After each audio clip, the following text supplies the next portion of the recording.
Mismong nangunguna sa impeachment process ang siyang may hawak ng bilyong-bilyong pondo na nawala, nadala sa mga alokasyon, nadadala sa mga flood control at anomalous project. Let's examine the status of the four later release allocations.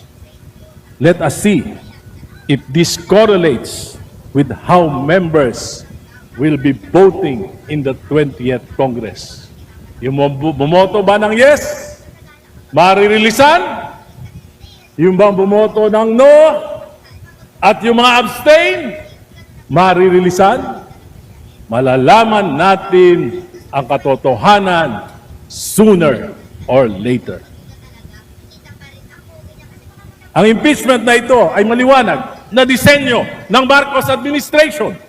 Hindi para malaman ang buong katotohanan at para panagutin, kundi upang pabagsakin ang kalaban sa politika.